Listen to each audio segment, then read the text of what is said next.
YTN 라디오 이재현의 뉴스 정면 승부 2부 시작합니다. 2부에는 정면 인터뷰 순서로 준비를 했는데요. 정의당 상황을 좀 살펴보도록 하겠습니다. 정의당 요즘 조용하죠? 상대적으로 국민의힘 또 그리고 민주당의 내용이 깊기 때문에 워낙 이곳이 시끄러워서 아무래도 정의당에 대한 관심은 좀 떨어지는 것 같습니다. 지금 현재 비대위 체제에 돌입했습니다. 창당 수준의 쇄신, 개혁을 천명하고 있는데요. 당의 실패, 패배 요인부터 찾아본 후에 혁신안을 마련하겠다면서 얼마 전에 10년 평가위원회를 꾸렸습니다. 자, 당을 평가하는 작업부터 시작한 상황인데요. 정의당 10년 평가위원회 위원장을 맡고 있는 한석호 비대위원 연결해서 보다 자세한 얘기 나눠보겠습니다. 한 의원님 안녕하세요. 예, 안녕하십니까. 예, 자, 정의당 비대위.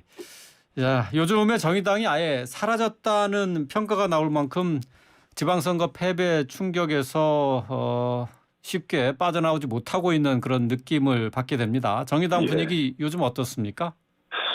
지방선거 직후에는 네. 절망 분위기가 압도했었는데요. 네네. 정의당 10년 평가위원회가 굴러가는 현 시점에서는 관망 분위기로 바뀌고 있고 네. 적지만 발언과 제안들이 나오기 시작하고 있습니다. 그래서 네네. 희망을 보고 있습니다. 네. 절망에서 관망, 또 하나 더 나가서 희망의 분위기가 조금씩 나타나고 있다. 예. 10년 평가위원회를 구성을 했잖아요. 6월 23일로 지금 보도가 돼 있어요. 예. 언제까지 활동을 하게 됩니까? 8월 27일 당대회를 잡았는데 예. 그때 당대회 결의안을 올리면서 예. 그때까지가 일정입니다. 전당대회 전까지 평가를 모두 마친다는 얘기시죠? 예. 실패의 핵심 원인을 찾아가지고 예.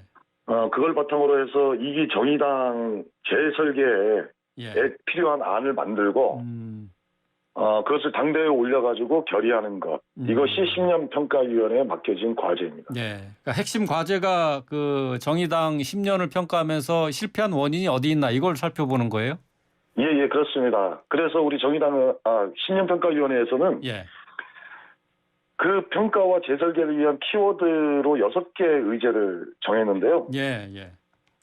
첫 번째 당명과 강령, 당원, 당규를 포함한 재창당 문제. 예. 두 번째는 노동을 토대로 한다라고 했을 때 그 방법의 문제. 세 번째는 지역과 당원의 활력을 찾는 문제. 네 번째는 진보 정치 통합에 대한 문제. 다섯 번째는 선거 연대를 어떤 방식으로 할 것인가 하는 문제. 그리고 여섯 번째 지도체제의 문제를 보고 있습니다. 아, 그렇군요. 그 말씀을 들어보니까 그 당명 바꾸는 것부터 시작해서 뭐 처음에 말씀하셨다시피 재창당 수준이 되겠네요. 예, 그런데 8월 27일 워낙 시간이 촉박해가지고 이때 어떤 당명이냐 어떤 강령이냐 이것까지는 올리지 못하겠지만 그 방향을 올리는 수준으로 해서 재창당을 결의하는 문제를 포함하지 않을까 싶습니다. 네, 그렇군요. 자, 결론이 어쨌든 쉽지는 않겠지만은 정의당의 지난 10년 실패 원인 지금 현재는 어떻게 분석하고 계신가요? 사람에 따라서 다양한 평가들이 있는데요. 일단 개인 의견이라는 것을 전제로 해가지고 가장 핵심적인 문제는 당의 뚜렷한 정체성이 없었다라고 하는 점 아닐까 싶습니다. 정체성이요? 민주당과 정의당이 도대체 어떻게 다르냐라고 하는 질문들을 참 많이 하는데요. 저조차도 잘 구별이 안 될 때가 많이 있습니다. 이것이 첫 번째 문제 아닌가 싶고요. 두 번째는 정작 집토끼는 다 방치하고 산토끼를 확보하려고 뛰어다닌 10년 전략의 오류 아니었던가 싶습니다. 집토끼라고 할 수 있는 것은 노동이고 또 지역 및 당원인데 다 지금 뿔뿔이 흩어지고 있고 지쳐서 쓰러지고 있는 상황이고요. 그렇게 방치를 했고 결국은 급하게 멋진 집을 지으려다가 실패한 거 아니냐. 네. 예. 뭐 옛말에 이런 말이 있는데 뱁새가 황새 따라가다가 가랑이 찢어진다고. 예. 정의당의 상태가 꼭 그 상태 아닌가 싶습니다. 그렇군요.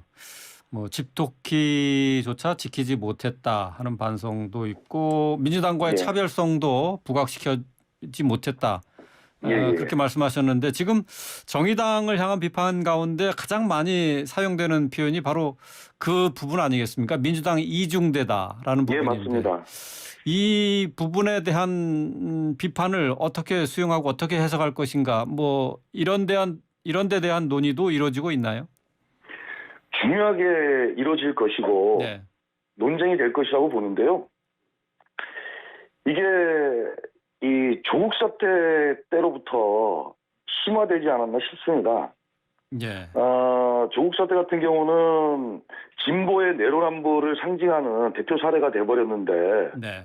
불평등과 부정의한 사례였고요. 상징적 사례였고요. 네. 그런데 불평등과 부정의의 문제는 정의당 입장에서는 원칙의 문제였는데 네.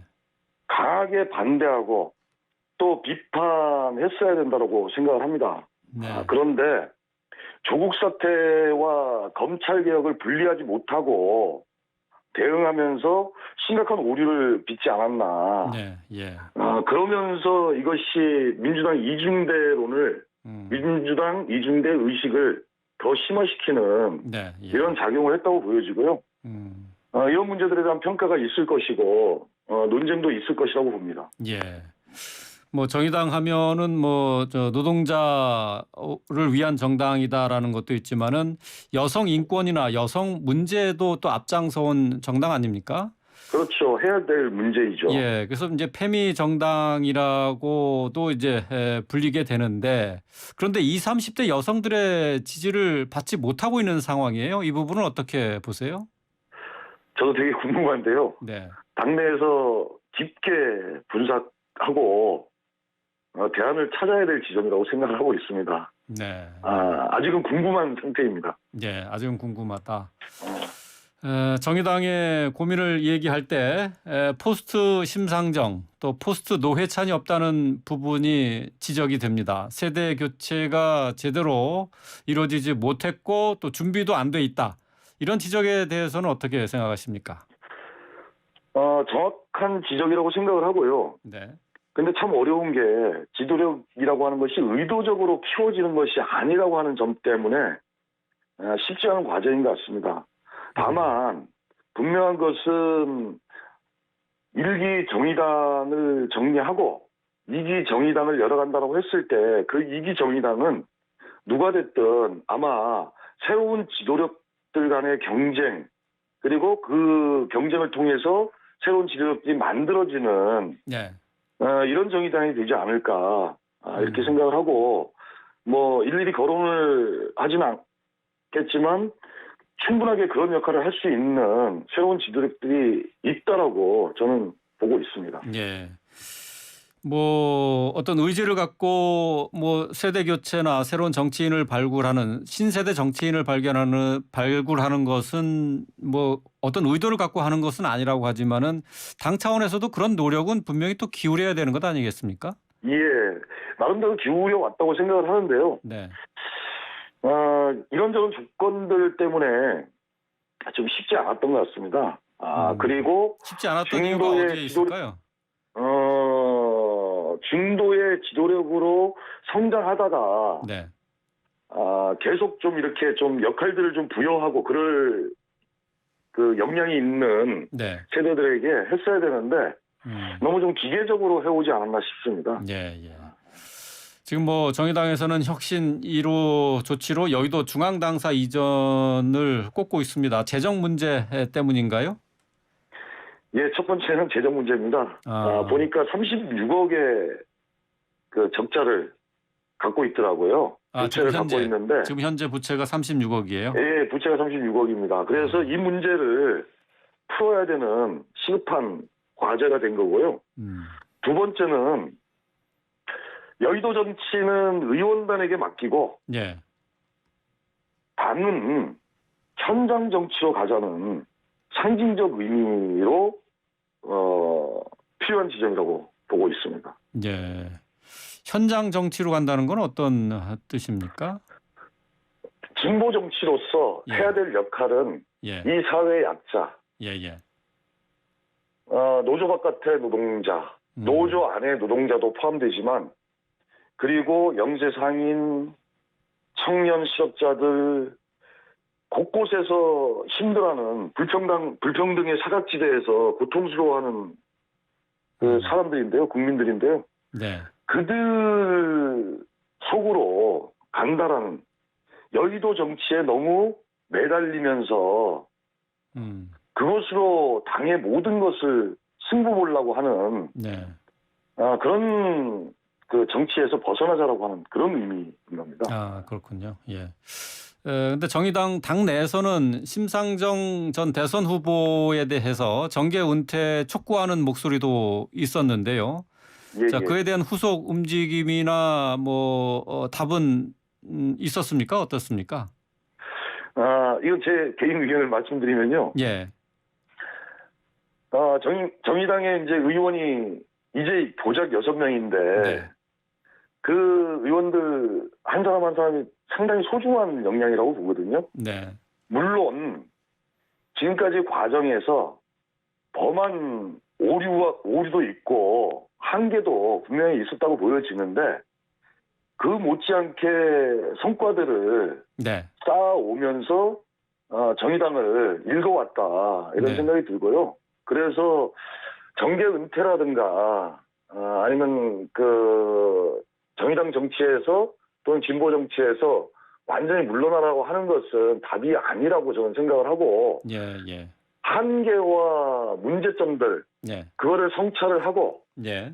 분석을 하고 더 열심히 할 수 있도록 더 예. 똑바로 올바로 할 수 있도록 해야 되지 않나 이렇게 생각을 하고 있습니다. 그런 차원에서 저는 그 비대위 모두 발언을 통해서 예.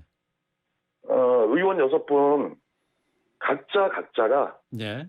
이 정의당을 더 성장시킬 수 있는 지난 10년을 평가하면서 성장시킬 수 있는 그리고 또 그 속에서 의원 개인들이 했던 역할들에 대해서도 좀 평가를 하고 한 발 네. 앞으로 나아가자라고 하는 이런 네. 요청을 드렸던 것입니다. 예, 그렇군요.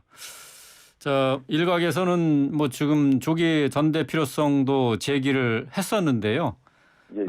지금 8월 27일이라고 하셨나요? 전당대회가? 8월 27일로 이제 확정됐습니다. 아, 확정됐어요?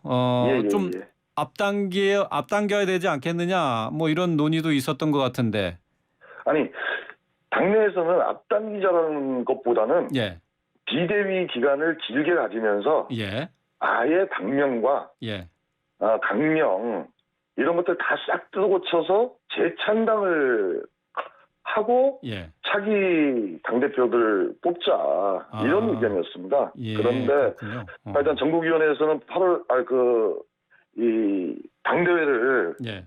먼저 하고 네. 그 다음에 차기 대표단 선거를 하는 것으로 이렇게 일정을 잡았습니다. 예. 알겠습니다. 정의당이 창당 10년을 넘기고 위기를 맞게 됐는데, 자, 어쨌든 새롭게 정체성을 갖추고 또 새로운 대안 세력으로 거듭나시기를 기대를 해보겠습니다. 오늘 말씀 여기까지 듣겠습니다. 고맙습니다. 예, 고맙습니다. 네, 정의당 10년 평가위원회 한석호 위원장과 얘기 나눠봤습니다.